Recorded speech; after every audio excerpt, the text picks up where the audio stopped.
देविका नाम की ये लड़की जैसे ही सुबह सो उठती है तो उसे बहुत थकान महसूस होती है। उसे पिछली रात जो हुआ वह कुछ भी याद नहीं रहता, क्योंकि उसके साथ कुछ बुरा हुआ था जो उसे बिल्कुल भी याद नहीं है। वह एक स्कूल में फिजिकल टीचर थी। तभी उसका पति उसे बताता है, तुम रात में कुछ बड़बड़ा रही थी लेकिन मेरी समझ में कुछ भी नहीं आया। बात करते वक्त उसका पति सुजीत उसे बताता है कि शायद तुमने अपनी कान की बाली कहीं गिरा दी है। अब देविका की टेंशन बढ़ने लगती है और वह पूरे घर में अपनी बाली को ढूंढने लगती है, लेकिन उसे वह कहीं नहीं मिलती। उसका पति ज्यादा सीरियस न होकर हॉस्पिटल में अपने काम पर चला जाता है। पति के काम पर जाते ही देविका अपने सारे कपड़े उतार कर अपने शरीर के निशान को देखकर सोचने लगती है कि आखिर मेरे साथ कुछ तो हुआ है। अब वह स्कूल जाकर वॉचमैन से बैडमिंटन कोर्ट की चाबी मांगती है। वॉचमैन उससे कहता है, टीचर आप कल बैडमिंटन कोर्ट को बंद किए बिना ही चली गईं। शायद आप कल नींद में थीं। सच में उसके साथ कुछ गलत हुआ था, लेकिन उसे कुछ याद नहीं था। इसीलिए वह बैडमिंटन कोर्ट में जाकर कुछ याद करने की कोशिश करती है, पर उसे कुछ याद आए तब ना। लेकिन तभी उसे अपनी एक कान की बाली मिल जाती है। अब परेशानी की बात यह है कि पिछले 4 सालों से देविका को कोई बच्चा नहीं हुआ था, लेकिन अब अचानक उसकी प्रेगनेंसी रिपोर्ट पॉजिटिव आ गई। अब देविका की कान की बाली मिलने पर उसकी महिला मित्र गीता वहाँ आ जाती है और वो गीता से कहती है, तुम्हारे 12 स्टूडेंट्स में से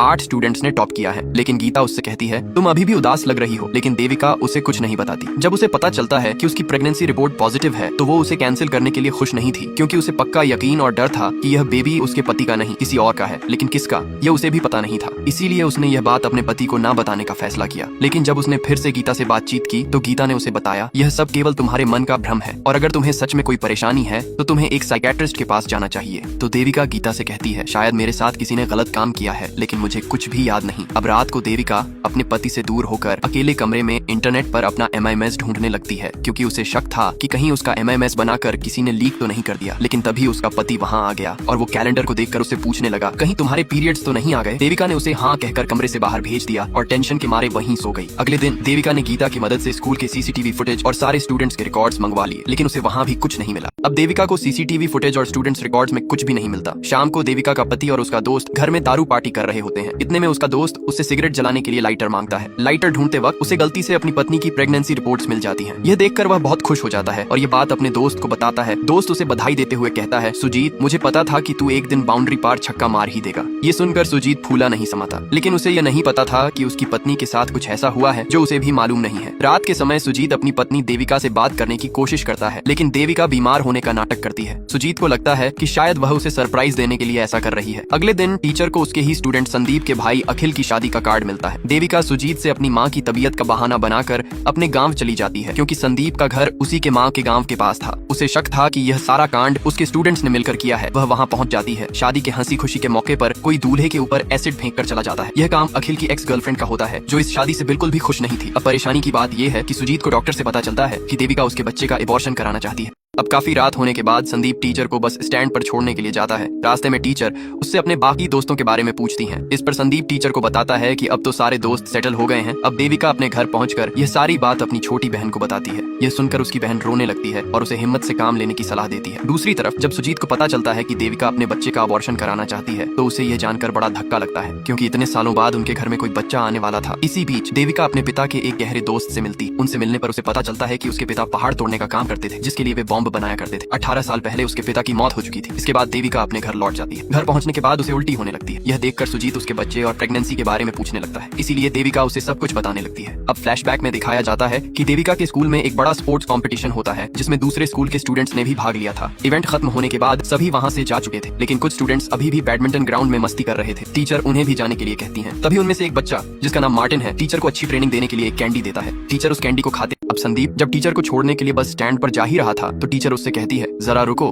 मैं अभी आती हूँ। इतना कहकर थोड़ी देर में वह वापस आकर संदीप की कार से अपना पर्स ले लेती है। दरअसल टीचर ने अपना पर्स जानबूझकर ही गाड़ी में छोड़ दिया था, ताकि संदीप उसके पीछे जिसे भी कॉल करे तो अपने फोन में रिकॉर्डिंग कर आसानी से सुन सके। इसके बाद जब टीचर संदीप और उसके दोस्त मार्टिन की कॉल रिकॉर्डिंग सुनने लगती है तो रिकॉर्डिंग में संदीप मार्टिन से कहता है, जो हमने उस रात टीचर के साथ किया उसकी तहकीकात टीचर अभी भी कर रही है, लेकिन उसे शक है कि आखिर उसके साथ किसी ने कुछ गलत किया है, इसीलिए तुम सतर्क रहना। तभी मार्टिन संदीप से कहता है, टेंशन मत ले, मेरे पास टीचर की फोटो और वीडियो है, जिससे हम उसे डरा धमका कर चुप करा देंगे। ये सुनकर देविका फुट फुट कर रोने लगती है, क्योंकि जिन स्टूडेंट्स को उसने आगे बढ़ने की राह दिखाई वही लड़के उसके लिए शैतान बन चुके थे। दूसरी तरफ जब टीचर को होश आता है तो वह नींद की हालत में अपने घर चली जाती है, क्योंकि उस कैंडी को खाने के बाद टीचर को बिल्कुल भी होश नहीं था। ये सुनने के बाद सुजीत देविका से गुस्से में कहता है, ना जाने तुम किसके बाप को मेरे नाम से पाल रही हो। इतना कहकर वह सुजीत वहाँ से जाकर ये सारी बात अपने दोस्त केविन को बताता। को कुछ भी समझ नहीं आ रहा था कि अब वह क्या करे। दूसरी तरफ सुजीत अपने दोस्त केविन से ये सब हुए कारनामे को शेयर कर चुका था। तो उसका दोस्त उससे कहता है, मैंने तो पहले ही कहा था कि अपनी बीवी को अपने काबू में रखो, अब तुम जल्दी से उसका अबॉर्शन करवा दो जिससे समाज में बदनामी न हो। इसीलिए सुजीत अपनी पत्नी को समझाने के लिए केविन से ही कहता है। अगले दिन जब सुजीत और केविन घर पहुंचते हैं तो वहाँ पर सुजीत की माँ भी मौजूद होती है, इसीलिए